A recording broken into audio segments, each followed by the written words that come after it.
Sometimes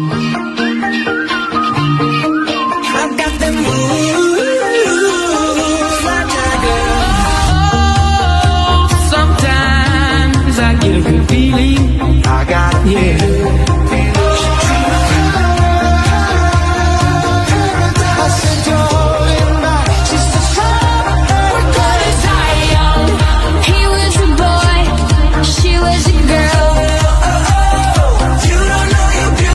Hi, good morning. So, dito tayo ngayon sa model house unit ng Symphony Homes. So, ganito po yung magiging durable units natin for the Sonata inner unit.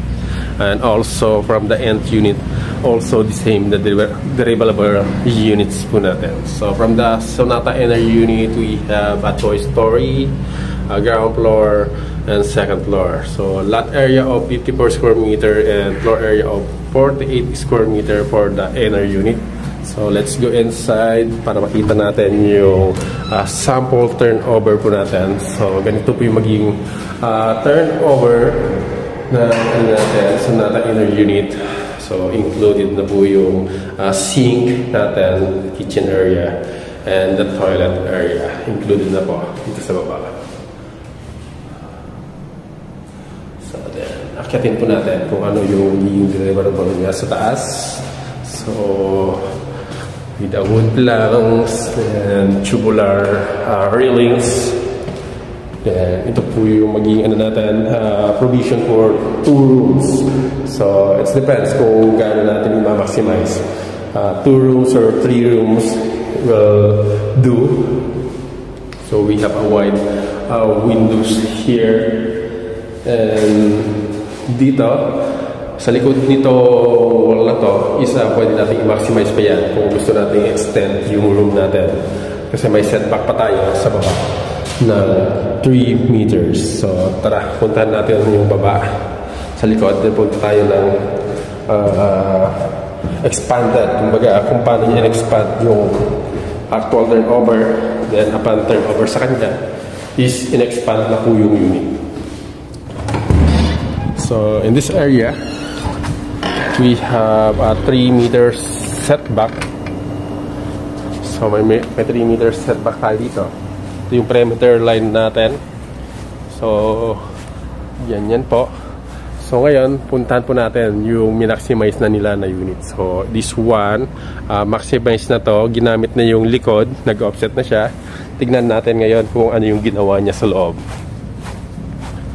So, here, dito, ito kasi end unit to. Kaya ganito yung niya, maluwag. Meron pa siyang space dito sa gilid. Actually, kasya pa yung ano dito. Pwede natin gawing parking area. If we want to take as a parking area yung loob. So, ngayon, puntahan natin ngayon yung end unit natin. Pero ang durable unit natin is same with the inner unit. So, medyo expanded lang ito. So, pagpasok natin dito, so, ginalaw na niya yung pinaka-partition ng dito na area. So,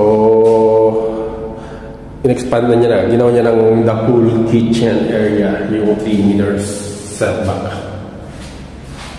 So, andito pa rin yung CR kanina na pinakita sa kabilang unit. And punta naman tayo sa taas kung ano po yung ginawang expansion.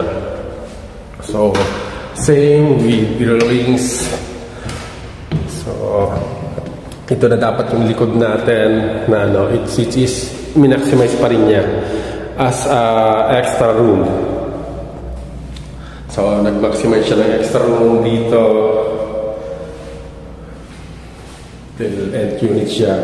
Although kahit sa inner unit pwede natin i-apply ito, magkaroon ng expansion.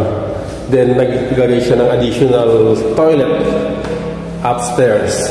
So para hindi na bumaba yung tenant. So dito, ito po yung pwede natin i-provision for 2 rooms na happy end. So, ganito po.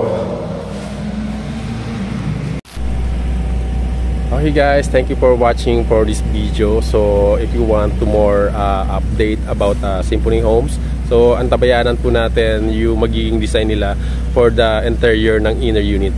Sa ngayon kasi ongoing pa yung pag-interior ng mga units natin dito sa loob ng Symphony Homes. Then antabayanan nyo po in my next video, abangan nyo po yung pupuntahan po natin yung location, prime location ni Symphony Homes, the access going to the Clark Airport, access going to the NLEX, then another access going to the north area. So even punta ka ng Clark Airport, punta ka ng south area or north area, very accessible po si Symphony Homes sa location niya. Okay, see you!